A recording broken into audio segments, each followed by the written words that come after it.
Hello and welcome to CGTN Special, Cinematic Eye on Chinese Civilization. I'm Tian Wei. The Great Wall, the Forbidden City, the Giant Panda, the Chinese Kung Fu, these are all icons of both ancient and modern Chinese culture. These have become inspiration for many artists around the world. They all present these images in their works, with many filmmakers drawing heavily from Chinese cinema. Recently, 2 Chinese films on traditional culture hit the big screen. Creation of the Gods 1 is based on China's famous classical novel, Investiture of the Gods. It's about an epic mythical war 3,000 years ago among humans, immortals, and demons.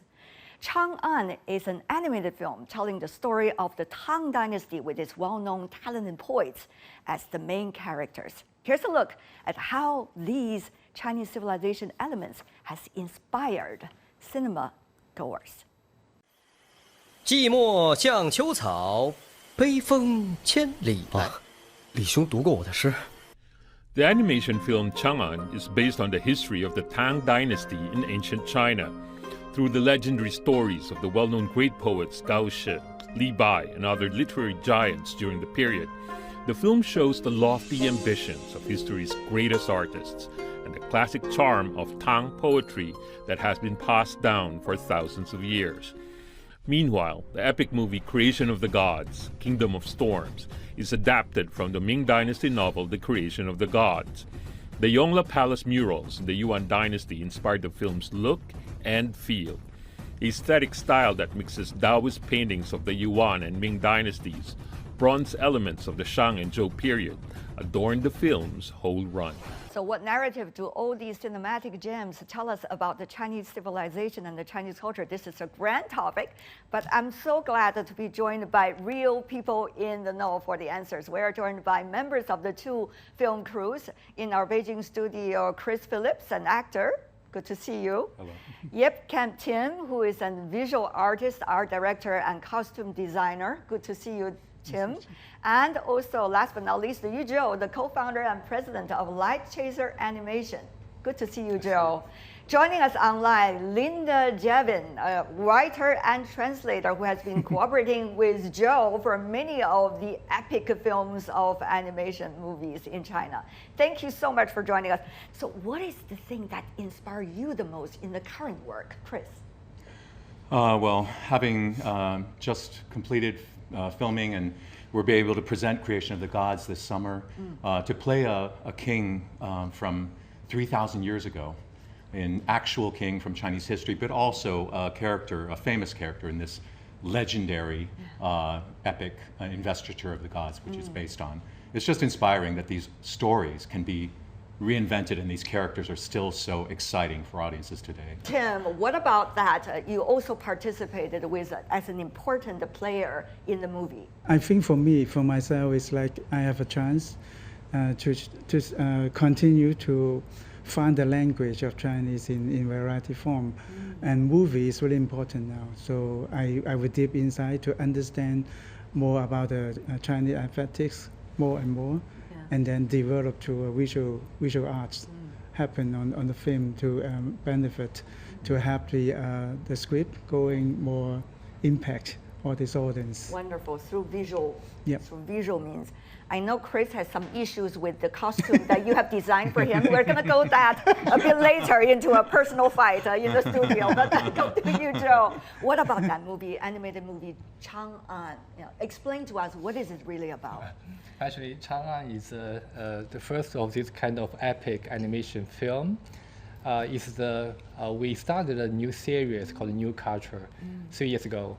And we very naturally, we think about the Tang as the first dynasty to make stories, and also the poets or the poets, particularly Li Bai, or the first character, would like to make and remake story about him. So the purpose of this film is we want to let people know the story about those poets, Li Bai, Gao Shi, Du Fu, so many. And also it's a new attempt, because before that we always do make animation like ancient legendary stories, Chinese folklores. Now we give a try to like work on historical epic film. You are audacious and ambitious, putting all those brand names together in one animated film. Linda, tell me more about what is the most inspiring part of your work throughout the production time. You're never going to be able to translate everything that's beautiful about the Chinese original. That's impossible, but you try to convey that excitement that's in that language, and it's the more audacious Joe is, the more scared I am. So let's come back to that personal thing between the two of you, Chris and Tim. Tim, when you were trying to design the costume and the setup of a dynasty 3,000 years, actually not much we knew about that dynasty, only through legends and folklores. But how would you see Chris, as an emperor of the time, and try to design something that's suitable for him? So when I understand that Chris will be the king, and I start to imagine how Chris to be the king, so that because I don't have so many reference from that, and so that I look at him personally and then really carefully every step of that I see, so that I know that he has some like a mystery power. That is, I mean, this may be a quality we can call qualities. The qualities can build up something really strong. So that I look for that. I can't tell what is it, but I'm looking forwards. I try to move the brow, and I try to move the eyes, and I try to make the hair up, and I see in different angles, and he's already give me some expressions, and I think he's a really well prepared actor, that he already feeling what we are doing. So that I think we are building up together. Like I see him and I act something, and too much I will take it back. It's the kind of like a ways, and I want to build up his body, because it's the Zhou Wang, the king, is really complicated characters. In my history too, it is a really controversial figure. Yeah, people understand he's a bad guy, but we want to make it more deeper. We want more hesitations, more complicated insight. Having said that, though, that sophistication is also reflected in the movie Chang'an. How were you, when you were translating and working with Joe on the script, trying to find your priorities? One of the things that I noticed which really interested me, is it focuses on the very long friendship of two poets, Gao Shi and Li Bai, and they represent two different traditions in Chinese culture. And this is never said explicitly. It's throughout the movie, but Gao Shi represents the Confucian tradition, the more straight tradition.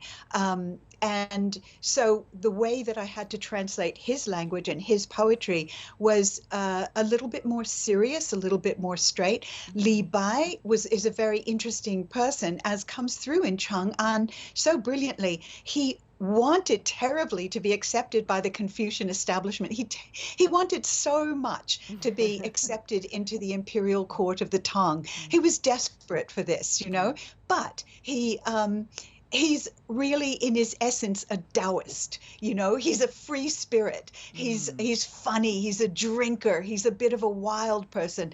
And so translating his poems was, I had to give it a different flavor to that of Gao Shi, in this bromance between Confucianism and Taoism. I don't think that another translator can have such an in-depth understanding of the character of the film, of the of the underlying philosophy of this film. There's a woman in the film. I'm a feminist. I always look for the women's stories. And there's a fantastic woman. She has a very brief scene. She's the daughter of a general who's been sidelined at court for political reasons. And he's this amazing swordsman. He's brilliant, but he can only dance with his sword for his guests. He has no way to go onto the battlefield and fight for the Tong. Yeah. And his daughter, he has trained his daughter, as many people did, you know, despite the general patriarchal situation. He trained his daughter. She was literate. She was a poet, and she was a brilliant swords And person you have too. a point for us? I can't recite it. I'm so sorry. Okay. I can didn't read prepare it. that, but. I don't have hers. I have somebody else's poem prepared, another Tong woman. But if I can just finish, I think that this woman is so interesting because she also wants to serve her country, her dynasty, as much as Li Bai does, as much as Gao Shi. But her tragedy is that she doesn't have that opportunity. So I was asked about, you know, my favorite Tong poets and Yes, things, and I thought one of my favorites is Xue Tao, is a woman poet. She doesn't appear in the film. I'm hoping that Joe will make a film about her someday. She was the daughter of a very wealthy man and an official who died, and she was, and the family had no way of support, so she became a courtesan. But she was really literate, and she wrote these very witty poems that are simple and metaphorical, and to my mind have this fantastic female sensibility. We are all ears here's now. one.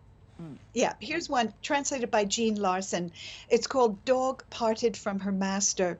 Yes, she's a good dog, lived 4 or 5 years within his crimson gates, fur sweet smelling, feet quite clean, master affectionate. Then by chance she took a nip and bit a well-loved guest. Now she no longer sleeps upon his red silk rugs. Cute.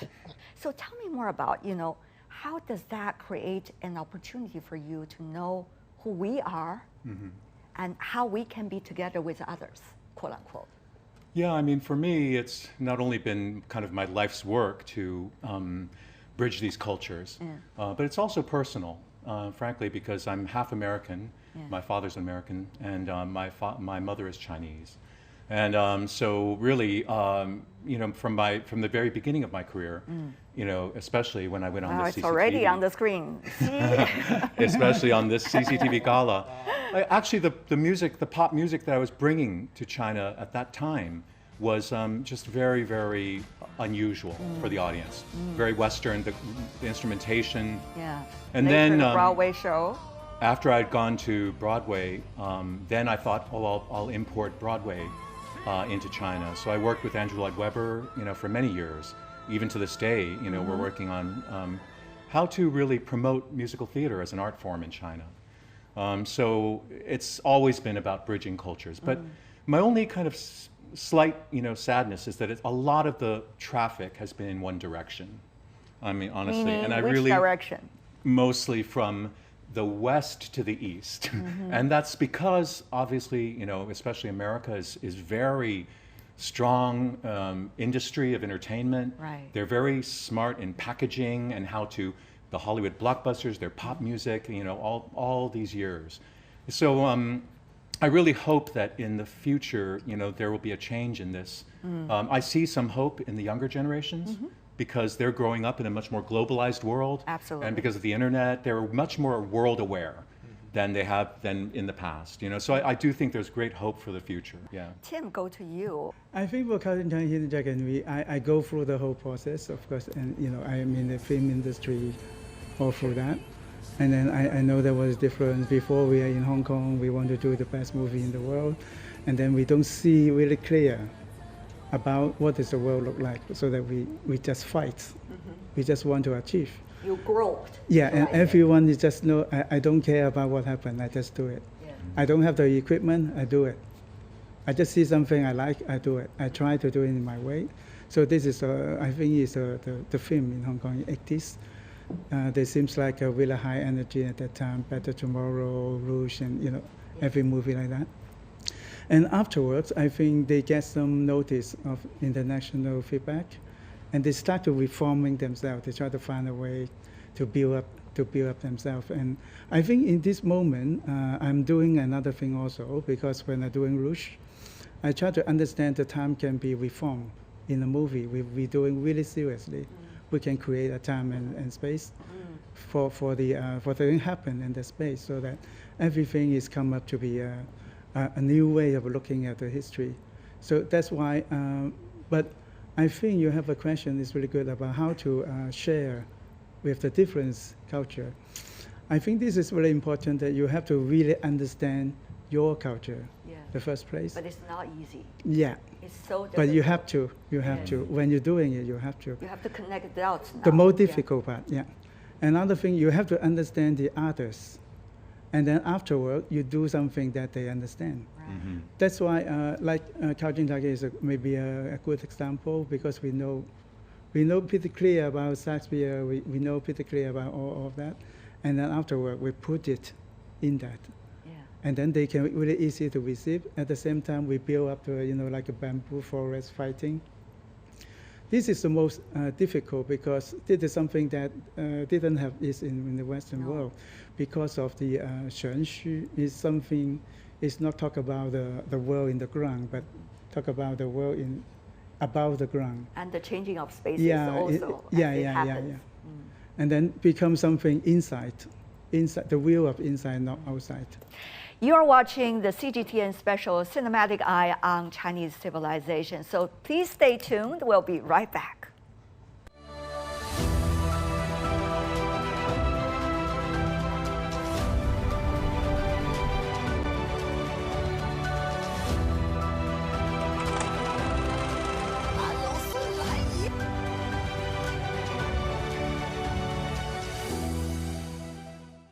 Welcome back. A Cinematic Eye on Chinese Civilization, our special program on CGTN. I'm Tian Wei.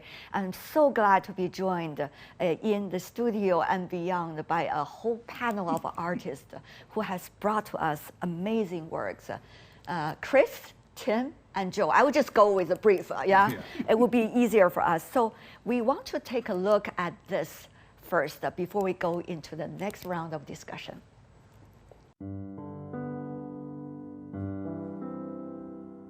This year marks the 118th anniversary of the birth of Chinese cinema, and it's been 101 years since the first Chinese animation film. In 1957, the Shanghai Animation Film Studio was opened with a mission for a national style, and so the Chinese School of Animated Films was born. The popular and iconic The Monkey King, created in 1961, mixes ancient Chinese paintings, temple architecture, Buddha sculptures, and other artistic elements. In 1979, Necha Conquers the Dragon King came out, showing Dunhuang and Yongle Palace murals, folklore god paintings, and other traditional art. It won the Cannes Film Award.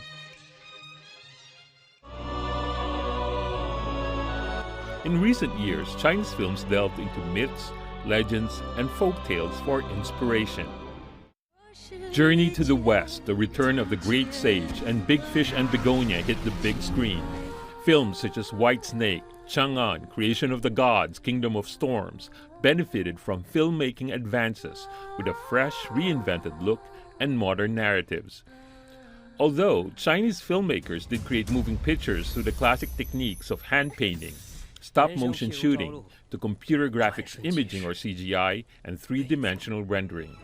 Over the past century, China's films have been deftly crafted with the visions and dreams of countless Chinese filmmakers.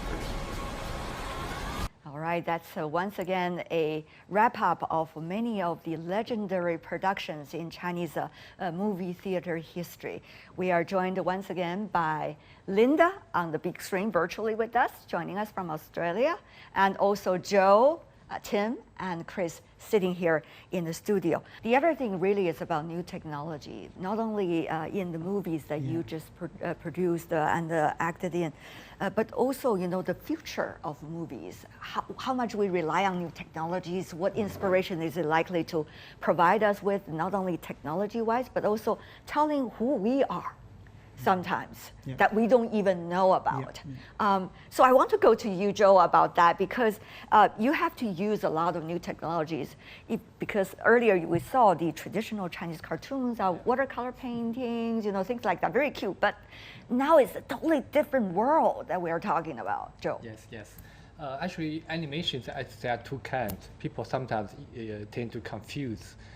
There's one is hand drawing, the traditional one we see from the Monkey King. Yeah. The other is called CG, computer graphics, which was started by Pixar in 1995, Toy Story.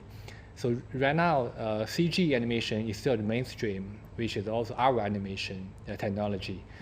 I think this is the future in the foreseeable future. And also we are leveraging a lot of new technology, for example, cloud, also the big, so many, we call it software, we call it DCC software. And also, one thing is for animation is more controllable, it's less uncertainty. For example, one thing about Chang'an, it was made in the past 3 years. What thing about the past 3 years is the COVID. So if for a live action film, many crews, they had to stop, suspend. But for us, we can work remotely. Although there's some difficulty, but we made it. So But you still have to be very strong-minded in order to achieve that.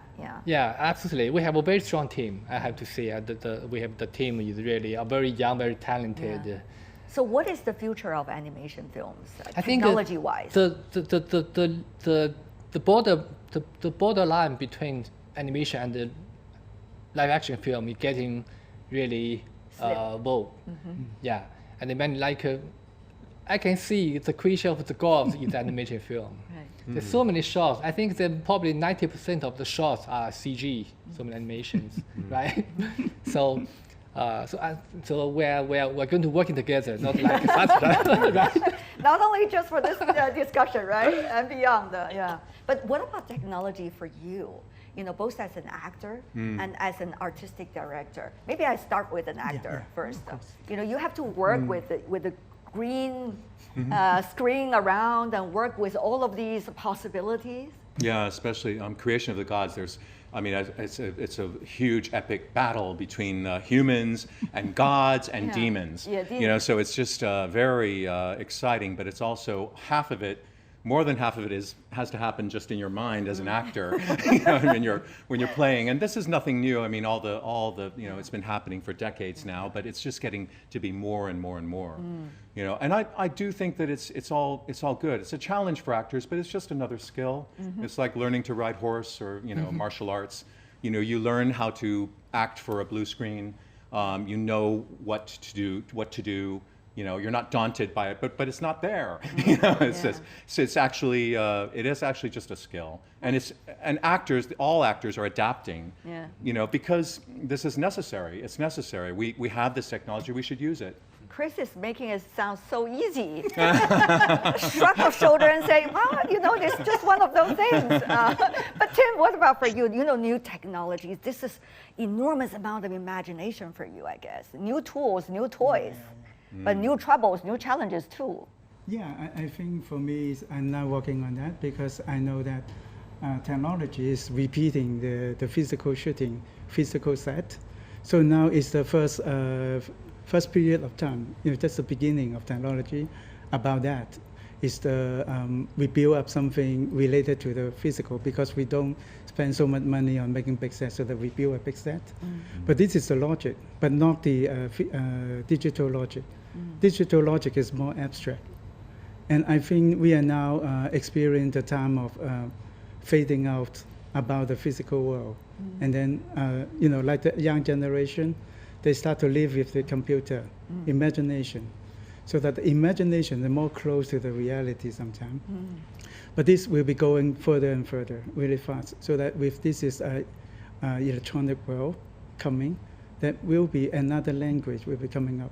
It's like even we'll be touching quantum mechanic effects, artificial intelligence will be start to different from what we experienced. Right. And also of course, the UFO, alien, everything.